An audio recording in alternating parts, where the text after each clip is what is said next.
Hello, welcome to University Life, the ultimate student development guide. My name is Lewis, and in the last episode we helped you guys find your destiny, and now it's time to get a job. So in particular, last week, this week, and the following week, that is all perfect time to hand in your CV for all the Christmas temp jobs. So I'm going to show you how to write a good CV. I'm also going to get you the technique getting the interview, and then finally how to perform in the interview in order to land the job.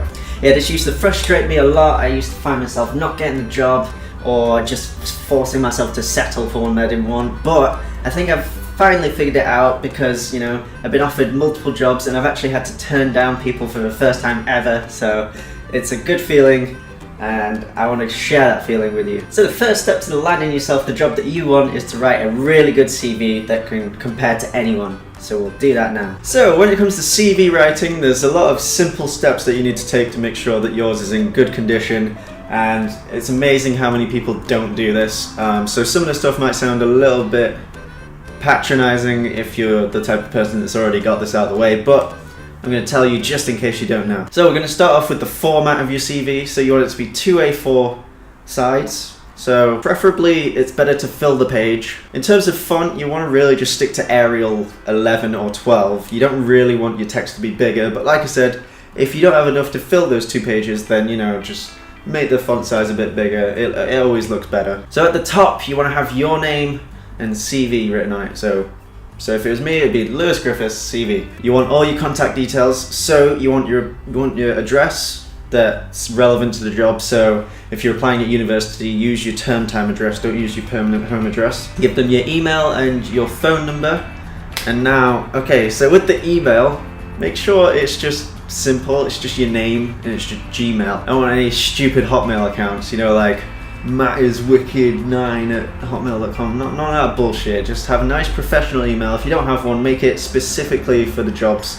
I mean, to be honest, it's better if you have a specific interview because then it takes out all the clutter. So all the emails you get, they're just, you know, job application references. So once you've got that out of the way, you want to then structure your CV to have a nice format, make it aesthetically pleasing, because, you know, a lot of employers, they'll look at your CV and they won't even read it. If it looks bad, they'll toss it away into the bin. What I'll say to you is, you want to start off with your objective. So this is just a short paragraph basically explaining the skills that you have and where you want to take them. So you just want to bring up all the experience that you've got and, you know, tell them what skills you've learned, and then say, you know, I'm looking to apply this to a new role in blah blah blah, if you want to, you know, narrow down your search. Otherwise, just put something generic like a new and challenging role. So once you've got the objective sorted and you've just basically, you know, bragged about yourself and told them where you want to be, the more it matches their criteria, the better. So just think about that. If you have a specific employer in mind, then, you know, target what they want to your CV. That's always a really good option. As for your work experience, there's a couple of options, but you can either go from the most relevant and work your way down, or you can go chronological, so most recent, and work your way down. Personally, I'd go with chronological. It just looks neater in my opinion and it flows better, but if they do want you to have relevant experience, maybe it's better to push that right to the top, just to give the employer less work to do, and ultimately they'll know more about you as a result. And whatever you do, don't put a big wall of text. If they see a big wall of text, they're going to be like, oh, fuck that, I'm not going to read that. So what you want to do is you want to have a nice little, like, what I tend to do is I put it into a table and then I get rid of the grid lines afterwards, so then it looks really neat, really professional. So what you want to do is you want to have your date of when you worked there on the left. In the middle, you want to have where you worked and what your job role was. And then on the right hand side, you want a bullet point, just a list of the things that you did whilst you were there, so your duties basically. But when you're putting your duties down, make sure you include what skills you've learned as a result. That's the big thing. Like, the worst thing you want to do to an employer is make them assume or give them work to do. So, you know, if you have yeah, so don't give your employer more work than they have to do. So if you have experience with different variety of customers, don't just put worked with variety of customers. Make sure you say, you know, therefore I have developed my communication skills with a variety of people. That way they like it. They like those keywords like communication skills, organization skills, time management. Try and throw those into all of your duties and it helps out so much. If you don't have a lot of work experience, just throw in some volunteer work.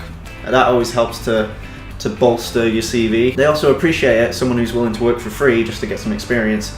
And if you really don't have any experience, then you either want to go for a job that doesn't require experience or just do some volunteer work just to build up your CV. Another thing you want to put in is your education, so just make it short and sweet. You don't want to take up a whole page with your education, you know. Like I said, same with the work experience, just bullet point it all. And you don't have to include every single subject that you've done. Just say, let's say your highest grade is an A star, your worst grade is a C, you know, and you did all of them.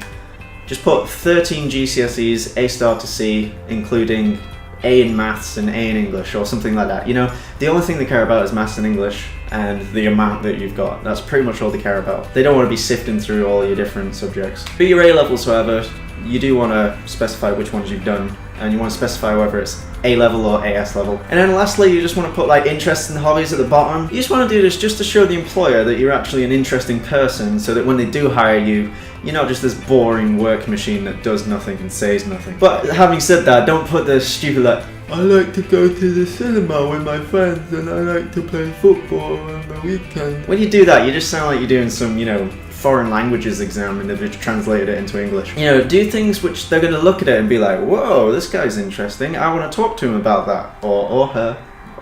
You know, I always like to put my YouTube on there because it's something different, you know. So if you do something different like skydiving or, you know, something really that's unique and interesting, throw it in there. And that's pretty much it for your CV. You might want to add another thing just for qualifications, that sort of thing. So yeah, so you want to add maybe like your Duke of Edinburgh award if you got that, or some sort of, you know, certificate and whatever. But yeah, that's pretty much it for the CV. So once you've got that nailed, it looks really structured, really polished. And if it's at Arial 11, you've still filled up 2 pages, then you know you're good to go at that point. Right, so your CV's ready to go, and now you're deciding who you want to send it to. This is a really important thing now. Honestly, from what I've learned, when you're trying to find an interview, trying to get a job, timing is definitely the most important thing I can think of. If you get put in a situation where they're like, oh, we're not hiring now, but don't worry, we'll take your CV and we'll ring you. Never gonna ring you. Now, these guys are busy people. They don't really care about you.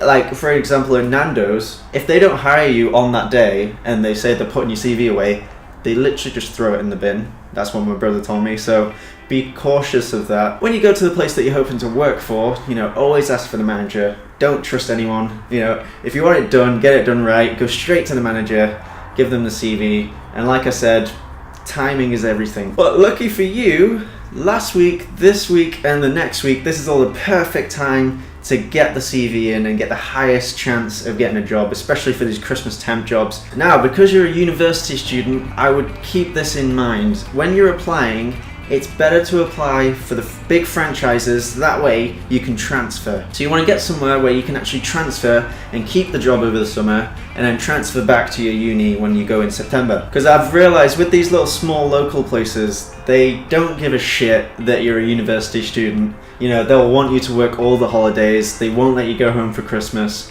and it's just a nightmare. You don't want to be doing that, so go for the franchise, that way you can go somewhere that, you know, you can be transferred. And also I find that they pay higher. If you go to the local places, they'll put you on minimum wage. You don't want that. You want to go for somewhere where they're paying you, you know, like $6.80 or $7.20 an hour. That's the wage you want to be hitting. And now, if you're the type of person you're like, oh my god, you're telling me all this, I never get an interview and it really pisses me off.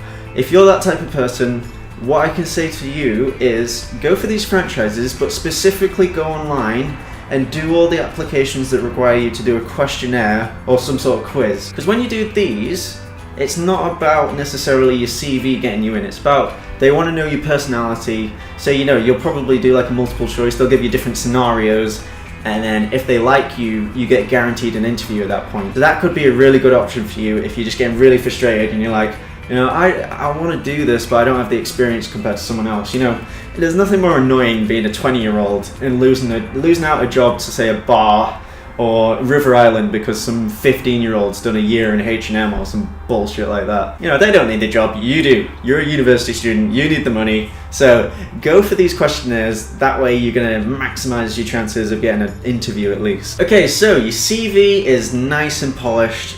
You've found yourself an interview either through just applying to lots of different places and getting some people back, or doing these questionnaires and getting a guaranteed interview.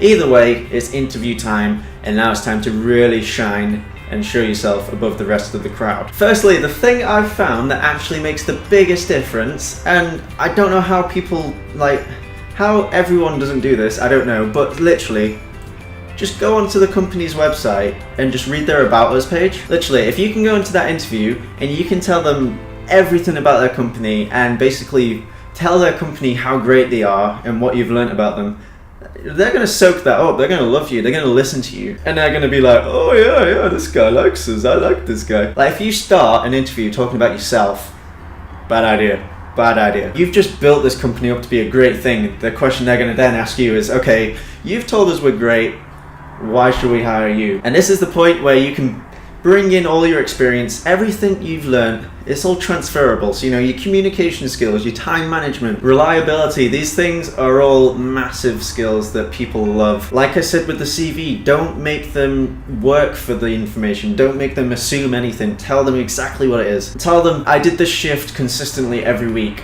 Therefore, this shows reliability. Don't make them assume, oh yeah, he's done this every week, so he must be a pretty reliable guy. Tell them, and you're gonna seem a lot more impressive because you're gonna seem more focused. You're gonna know what they want, and as a result, they're gonna think that you're a pretty good candidate. And the next thing, which is equally as important, especially if you're doing a group interview, you just have to be confident. So, in high school, I was this nerdy kid. I was so shy, and I could just never get a job. I remember doing one interview and they were like, picture you and your friend doing this job. What would you give us that would make you get the job over your friend? And I think I remember saying something like, oh no, I'd let my friend have the job. I don't want to hurt my friend. Like, what the fuck? They're not gonna hire you if you're some pussy, shy person, You just gotta be confident, and the way to be confident is to just know what you're talking about. If you know what you're talking about, they can't really throw any surprises your way. So all I can say is chest out, chin up, big smile on your face, and just nail it. Do your research with the company, find out easy things to find out, like how long have they been open for, how many stores have they got across the country, have they opened up any new line recently, some product line. If you talk about that, they're like, wow, this guy knows. The reason they're hiring you, it might be because they got a new product line, they want someone to manage it, So if you already have the information about that product line, they're going to be like, yes, we don't even need to train this guy, we can throw him straight in. So yeah, if you're smiling, you're confident, and when you talk, people believe you and they want to listen to you, it's hard not to get the job. That's how simple it is. Just know what you're talking about, be confident, and just give them no reason to not hire you. So as I said, I was a pretty shy guy, I could never get a job. Then I really sat down and thought about it, I thought about what I was doing wrong.